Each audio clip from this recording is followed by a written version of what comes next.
Doctor Con hablaba de un contacto estrecho, perdón. Y el ministro dijo así: quiero reiterar que un contacto estrecho es que una persona sin medida de protección está durante más de 15 minutos en contacto directo con una persona que puede contagiarlo. Pero ¿qué pasa cuando están 2, 3 horas y ambos con mascarilla? ¿Sigue siendo entonces un contacto estrecho, digo? Sí. Mira, antes de responder tu pregunta, si tú te fijas que al ministro le hacen una pregunta y él responde con la soberbia habitual de que la culpa es del coronavirus. Explicar de que la culpa no es solamente de las personas por tener que salir de sus casas, que sabemos que obviamente las personas que tienen necesidad de alimentarse van a salir y nosotros nos estamos viendo enfrentados a esta realidad. Antes de explicarlo del contacto estrecho. Por favor. Las licencias no están cubriendo a los pacientes para quedarse en las casas y te explico por qué. Uno al principio, cuando hay síntomas respiratorios, se le da por 4 días licencia, sí, esperando el resultado PCR. Sí. ¿Tú sabes qué está pasando en la atención primaria hoy día de Chile, que atiende el 80% de nuestra población? Al 4.º día no se alcanza a tener el resultado. Claro. Como no se tiene el resultado, los pacientes vuelven a los consultorios y le dicen a nuestros colegas: tengo que ir a trabajar.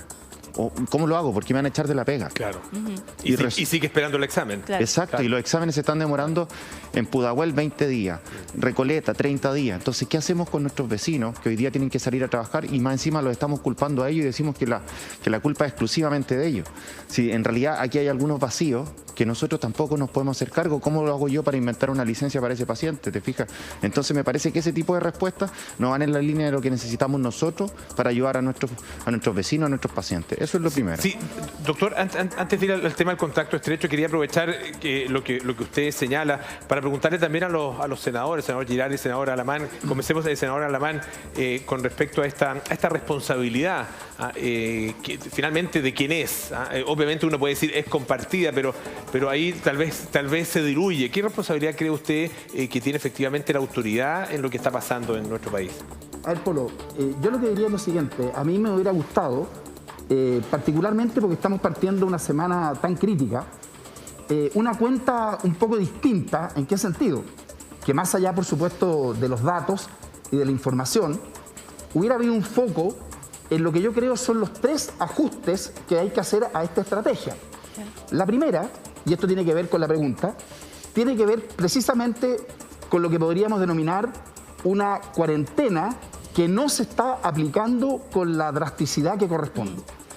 Creo que ahí, por supuesto, hay responsabilidad de la ciudadanía, pero también hay responsabilidad del gobierno en el sentido de ser mucho más enfático y ser mucho más claro en términos de que hay que cumplir adecuadamente con esa cuarentena. Tenemos una cuarentena de manga ancha.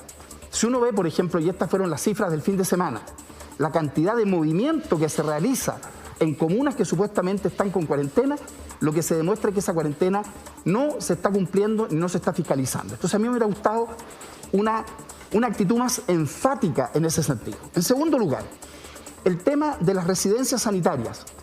Yo creo que de ahora para adelante sería muy importante, Polo, que el gobierno dijera no solamente, mire, tenemos 12.000 camas disponibles en las residencias sanitarias, que diga cuántas de esas camas disponibles se están utilizando. Porque este también es un tema muy importante. Si hay una persona que está contagiada, para que no se expanda el contagio, hay que confinarla. Y la manera de confinarla es precisamente en residencias sanitarias. Entonces yo creo que habría que incluir o pedirle al gobierno que agregue en su cuenta diaria cuántas de esas residencias sanitarias estamos utilizando. ¿Tenemos 12.000? Muy bien, pero lo importante es saber si son 4.000, 5.000, 6.000, 7.000 las personas que la están utilizando. Y por último, el tema de la trazabilidad, que hay que revisar, como decía el doctor que nos acompaña, todos los procedimientos para en definitiva hacer que esa trazabilidad en la que hoy día está envuelta la atención primaria de salud, en definitiva funcione bien. ¿Qué es lo que estoy diciendo? Que yo creo que hay que asumir que aquí hay un ajuste de la estrategia. Y eso es una cosa absolutamente razonable. Ninguna estrategia es perfecta, pero hay que comunicarla, pienso yo, con mayor energía y con mayor claridad. Y seguimos en la conversación con nuestros invitados y hablábamos acerca de la responsabilidad, de por qué no estamos logrando detener el aumento de los contagios y día a día nos vemos con números que son cada vez más altos. Hoy día tuvimos un pequeño respiro en relación con las cifras del día de ayer. Fueron 4.696 nuevos casos, pero de todas maneras es una cantidad importantísima. Senador Girardi. Bueno, Polo, mira, yo creo que lo hemos discutido en este programa varias veces. Yo pienso que las medidas se han ido tomando tardíamente. Acá yo tengo los informes del Consejo Asesor del Gobierno. Ya el 23 de marzo, o ya en marzo, se planteaba que los pacientes que eran COVID positivos iban a estar aislados en residencia.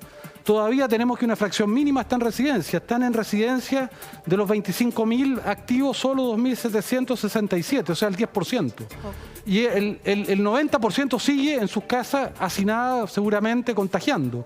Habíamos dicho que desde marzo el Consejo Asesor dice que hay que rastrear, buscar a todos los contactos.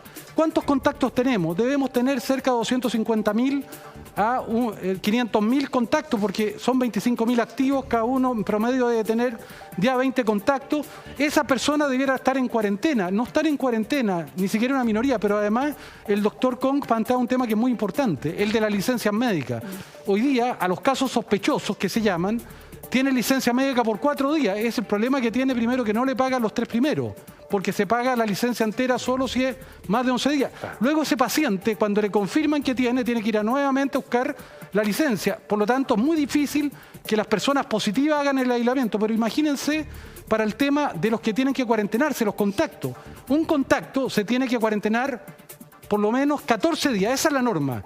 Aquí el subsecretario no cumplió la norma. Acá yo tengo la minuta del Consejo Asesor que dice que la cuarentena con PCR negativa o positiva tiene que ser 14 días, y el propio gobierno no la cumple. Pero más allá de eso... Dijo el subsecretario, en todo caso, senador, que su contacto no había sido estrecho. Eso es una discusión que yo creo que solo enreda la comunicación a la gente. No le podemos pedir a la gente que haga cuarentena por un contacto si la propia autoridad no lo hace. Pero ¿qué es lo que quiero decirte?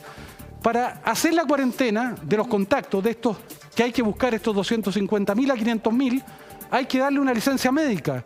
Pero ¿cuál es el problema? El doctor Kong no puede hacer esa licencia médica. Solo la pueden hacer médicos de la Seremi, que es una lista acotada. Entonces, es muy difícil que la gente vaya a la Seremi a pedirle al médico de la Seremi que le haga la licencia médica. Eso no va a ocurrir jamás. Lo otro que deberá hacerse para que de verdad la gente haga los aislamientos en recintos sanitarios, esa persona debiera ser enviada al recinto sanitario cuando hace la consulta. Cuando le diagnostican que es COVID positivo, debieran inmediatamente mandarlo, si está en condiciones de hacinamiento, a la residencia, si no, no va a funcionar.